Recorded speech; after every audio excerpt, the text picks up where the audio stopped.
할렐루야. 우리는 지금까지 예수 그리스도의 나심과 그분의 인생과 십자가와 부활과 승천에 관하여 지난 11주 동안 말씀을 들었습니다. 이 시대에 우리에게 남은 것은 이제 그분의 다시 오심입니다. 장차 일어날 일들 중 우주에서 가장 놀라운 사건은 예수 그리스도의 다시 오심입니다. 할렐루야. 그분이 다시 오실 때 전 인류의 운명은 천국과 지옥으로 갈라지게 될 것입니다. 그러나 하나님의 말씀 중에서 사실 가장 어려운 것이 예수 그리스도의 다시 오심에 관한 것이며 또 마귀의 역사가 가장 많은 것이 바로 이 부분입니다. 그렇다고 해서 오늘날 우리가 그리스도의 다시 오심에 관하여서 말하지 말아야 합니까? 말해야 합니까? 우리는 성경대로 해야 됩니다. 할렐루야. 성경에 있으면 말해야 하고 성경에 없으면 말하지 말아야 합니다. 그런데도 그리스도의 재림에 대하여 말하면은 어떤 사람들은 색안경을 끼고 이단 취급하는 경우도 종종 있습니다. 성경은 우리가 골고루 알고 다 말해야 합니다. 특별히 예수 그리스도의 다시 오심에 관한 마지막 시대에 관한 말씀을 금지해도 안 되며 또 그것을 너무 강조해서도 안 되는 것입니다. 현재 진리를 사랑하는 많은 그리스도인들이 있으므로 우리는 예수 그리스도의 다시 오심에 관하여서 열심히 연구하여서 또 충분히 공급함으로써 우리는 성경을 더하지도 빼지도 말아야 합니다. 할렐루야. 구약의 계시록인 다니엘서 끝장 12장 9절에는 이 말은 마지막 때까지 간수하고 봉함할 것이니라 이런 말씀이 있습니다. 다니엘을 통하여 하나님께서 마지막 때에 관한 계시를 말씀하시고는 이것을 마지막 때까지 봉함하라, 즉 인봉하라 그렇게 말씀하셨는데 그 이후 신약 성경의 마지막 책인 계시록의 끝장인 22장 10절에 와서는 말씀이 이제는 바뀌었습니다. 이 책의 예언의 말씀을 인봉하지 말라. 할렐루야. 때가 가까움이라. 그렇게 말씀하셨어요. 이제 우리는 그리스도의 다시 오심이 임박한 때에 살고 있으므로 이에 관하여서 말씀을 인봉하지 말고 열심히 연구하여 깨닫고 이것을 부지런히 전해야 된다는 것입니다. 그런데 여기에서 사단이 그냥 있을 리가 없습니다. 1980년대 말경에 한국에서는 이단 단체인 다미 선교회라는 단체가 일어났습니다. 그들은 가짜로 계시를 보았다고 하면서 1992년 10월 28일 밤 12시를 개하여 예수님이 오시고 성도들이 휴거될 것이라고 주장하기 시작했습니다. 그래서 국내외에서 수십만 명이 이 이단설에 넘어갔고 그것이 드디어 불발로 끝나자 그 이후에 기독교 내에는 이단들이 말한 종말에 관하여 그리스도의 다시 오심에 관하여 말하면은 이단시 되는 그런 풍조가 생겼으므로 주의 종들부터 종말론을 연구하거나 가르치는 것이 쑥 들어가 버리고 말았습니다. 이것은 불행한 일입니다. 이로 인해서 마귀는 좋다 하였고 우리 하나님께서는 내 백성이 지식이 없어 망한다고 하셨습니다. 성경적인 종말론을 우리는 더 깊이 더 열심히 연구하여서 이단을 이겨야 합니다. 할렐루야. 우리는 오늘날 참으로 예수님이 가까이 오셨다는 것을 알아야 됩니다. 예수님께서 너희가 천기는 분별할 줄 알면서 시대의 표적은 분별할 수 없느냐 그렇게 말씀하셨어요. 예수님이 오실 날짜가 되지 않았는데도 언제쯤 오신다라고 말하는 것은 이단입니다. 그러나 반대가 있습니다. 예수님이 오실 때가 대단히 가까웠는데도 아무도 말하지 않는다면 그거 역시 이단과 다를 바 없다는 것입니다. 우리는 이 시대를 바로 알고 그분이 오실 날이 심히 가까웠다는 것을 인식하고 깨닫고 전해야 합니다. 할렐루야. 2000년 전에 예수님의 제자들이 마태복음 24장 3절에서 질문했습니다. 주의 임하심과 세상 끝에는 어떤 징조가 있겠습니까? 이것은 대단히 훌륭한 질문입니다. 2000년이 지난 지금 우리도 이러한 질문을 하나님께 해야 됩니다. 주님이 오실 때가 얼마나 가까웠습니까? 주님이 오시기 전에 어떠한 징조가 있겠습니까? 세상 끝에는 시대가 어떻게 흐르고 변화되겠습니까? 성경을 통하여 우리는 그것을 바로 깨달아야 됩니다. 제자들이 질문했을 때 예수님께서 뭐라고 말씀하셨습니까? 나도 모른다. 너희들 알 것 없다. 그렇게 말씀하셨습니까? 아닙니다. 마태복음 24장과 25장 전체는 이 제자들의 질문에 대한 상세한 예수님의 답변이었습니다. 할렐루야. 특히 마태복음 24장은 작은 계시록이라고도 불릴 만큼 마지막 때에 관한 그분의 계시가 깊이 많이 담겨 있습니다. 이제 주의 임하심과 세상 끝의 여러 가지 징조에 관하여 그분이 말씀하시고는 마태복음 24장 14절에서 이러이러한 일들이 있은 후에는 그제야 끝이 오리라 이렇게 말씀하셨어요. 끝이 오리라. 이 땅에 인류의 끝이 오리라. 이것은 곧 그리스도의 재림과 직결된 말씀입니다.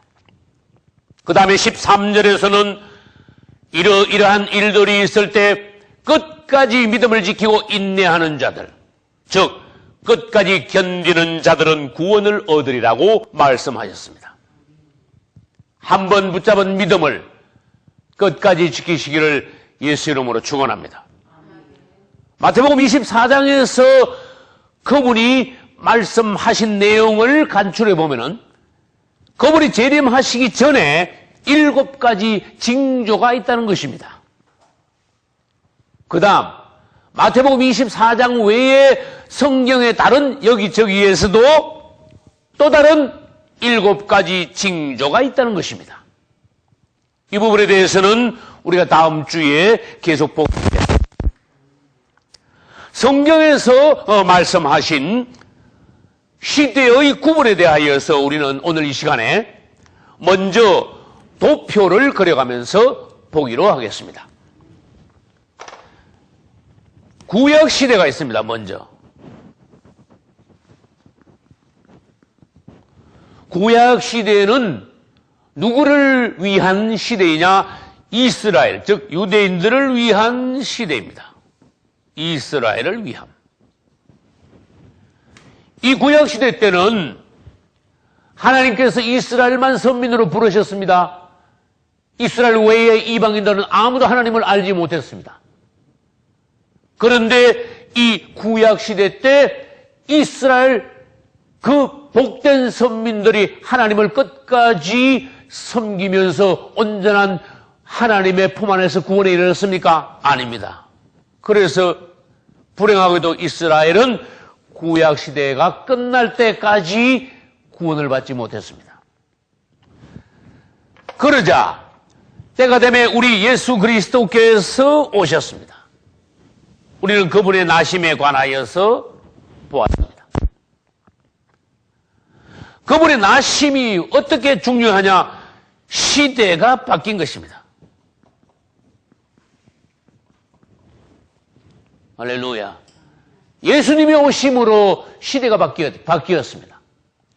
그분은 나셔서 인생을 사시고 십자가로 가셨습니다.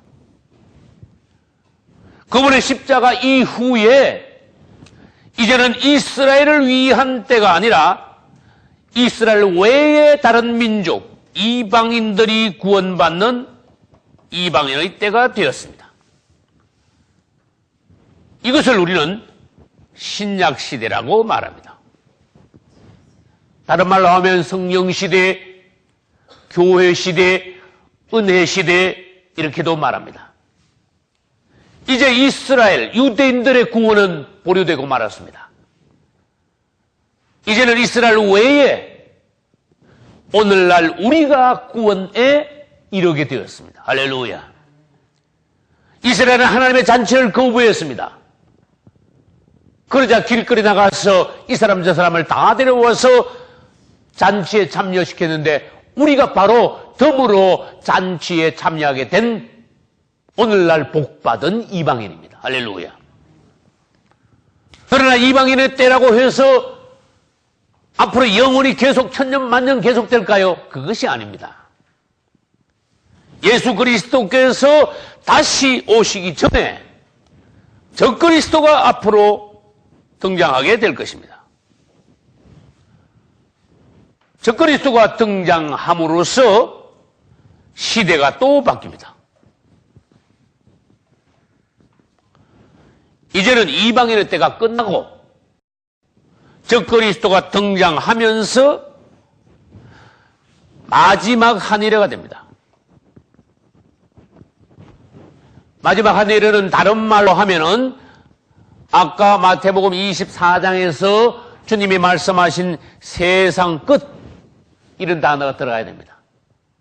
세상 끝에 있는 특별한 7년이 마지막 한 일이라는 것입니다. 이제 세상 끝에는 특별한 기간 마지막 한 일회가 있습니다. 이때가 되면 이제 이방인의 구원은 끝나고 다시 유대인들의 구원을 위한 때가 되는 것입니다. 이 마지막 한 해는 또 두 마디로 되어 있습니다. 전 3년 반, 그 다음에 후 3년 반. 이렇게 두 마디로 나누어집니다. 전 3년 반에는 성도들이 환난을 당하게 되고 후 3년 반에는 불신자들이 환난을 당합니다. 그것은 후 3년 반의 환난이 대체로 우리가 말하는 대환난이라는 것입니다. 그런데 이때 예수님께서 공중재림과 지상재림을 하시게 되는데 전 3년 반이 끝나기 전에 예수님께서 재림하심으로써 성도들이 휴거되고 그 다음에 후 3년 반이 끝나고 난 직후에 예수님께서 지상 재림하시게 됩니다.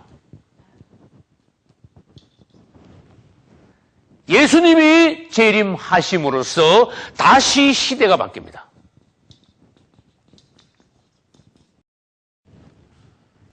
예수 그리스도의 지상 재림으로 말미암아 이때부터의 시대는 이제는 천년 왕국이 됩니다.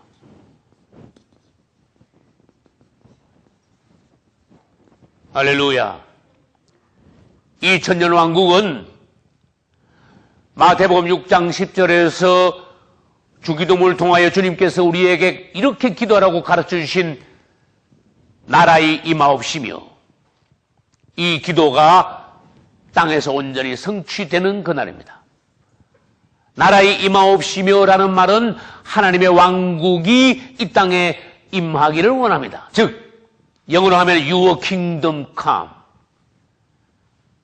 이 땅은 사단의 왕국으로 지금 사단이 장악하고 있으므로 주의 나라가 주의 왕국이 이 땅에 임하기를 원합니다. 너희는 이렇게 기도하라.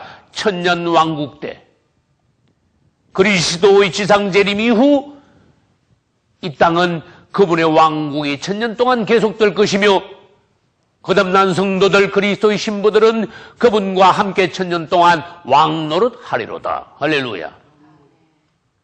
천년왕국이 끝나면 그리스도의 백보자 심판, 즉 최후의 심판을 통하여서 우리는 천국으로, 영원한 천국으로 들어갈 것이요.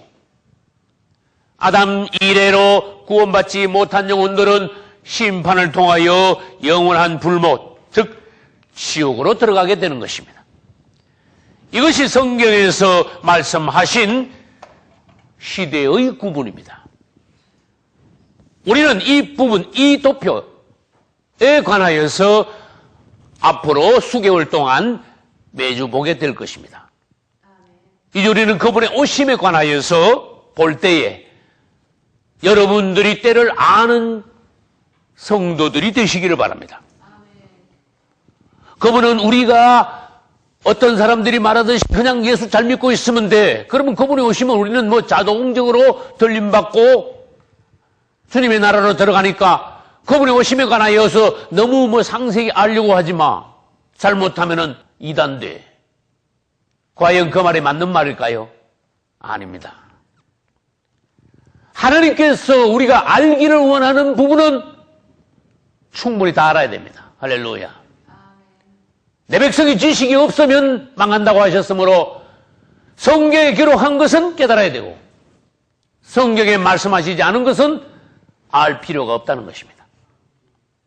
그래서 마태복음에서도 주님께서 말씀하시기를 보라, 내가 너희에게 미리 다 말하였노라.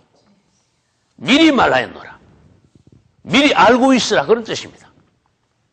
그래야 그리스도께서 재림하시기 전에 징조들을 말씀하셨는데 우리가 그분을 믿음으로 성경을 연구함으로 그분이 오시기 전에 있을 세상 끝의 징조들을 지금 미리 알게 되었다는 것은 얼마나 감사하고 놀라운 일입니까? 할렐루야.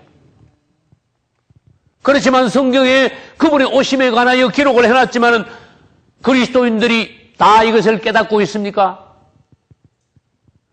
진리를 사랑하고 그분의 오심에 관하여 알기를 목마르게 고대하는 알곡 성도들만이 이것을 깨달을 수 있습니다.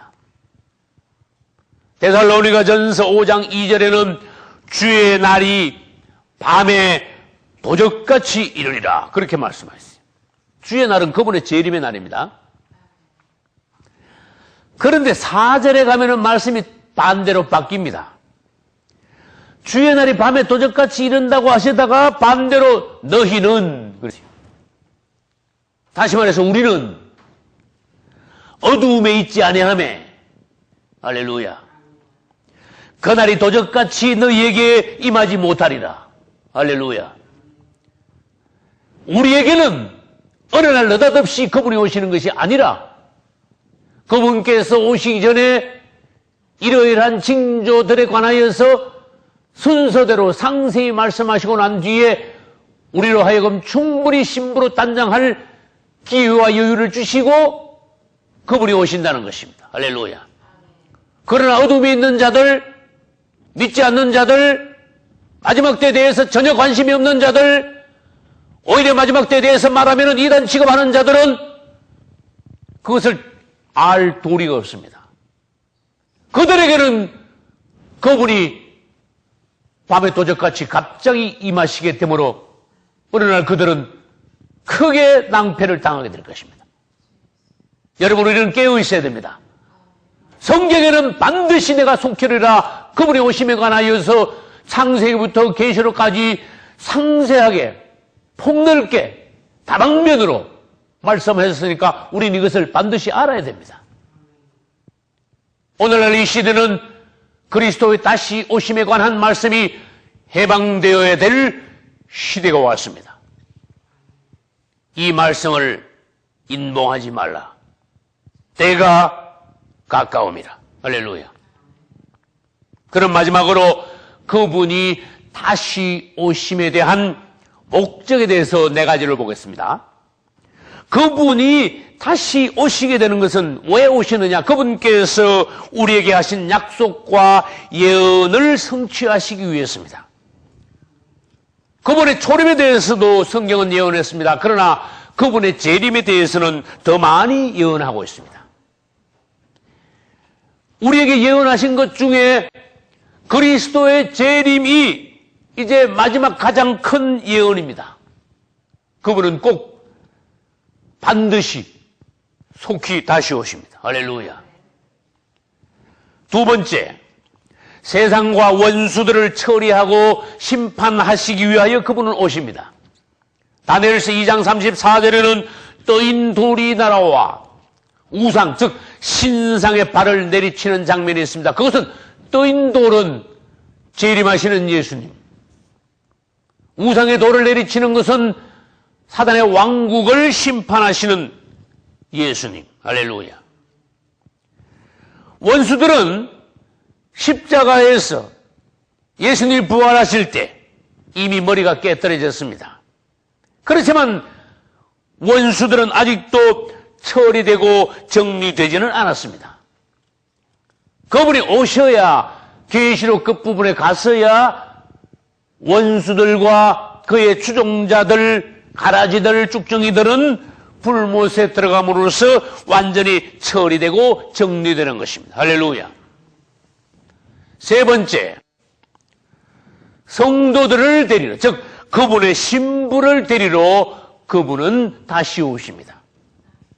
우리는 지금 구원받았습니다. 그러나 아직도 우리는 땅에 살고 있습니다. 우리 신랑 예수님께서 오시는 날 우리는 하늘로 들림받아 구름 속에서 그분을 맞이하여 공중에서 그분의 신부로 그분과 함께 공중 혼인잔치를 하게 될 것입니다. 할렐루야. 그것이 그분이 오시는 목적이요, 우리에게 있어서는 구원이 영육혼의 구원이 온전히 이루어진 그 순간입니다. 할렐루야. 마지막 네 번째, 이 땅에 하나님의 왕국, 즉 천년 왕국을 세우시기 위해서 그분은 오십니다. 아까도 말씀드렸지만은 마태복음 6장 10절의 나라에 임하오시면은 예수님의 천년 왕국대에 가서 그것이 이루어집니다. 그분은 이 땅에 오셔서 천년 동안 실제로 왕노릇 하시면서 이 땅에 하나님의 나라, 천국이 이 땅에 그대로 이루어지는 것을 실현하심으로써 이 땅에 참 자유와 평화, 놀라운 하나님의 나라가 이루어지게 되는 것입니다. 그때 우리는 그리스도와 함께 왕노릇 할 겁니다. 여러분, 이 시대에 깨어 있으시고 알고 오게 되시고 그리스도의 참된 단장을 마친 신부가 되심으로써 그분이 오시는 날 다 함께 들림받을 수 있기를 예수 이름으로 축원합니다. 할렐루야.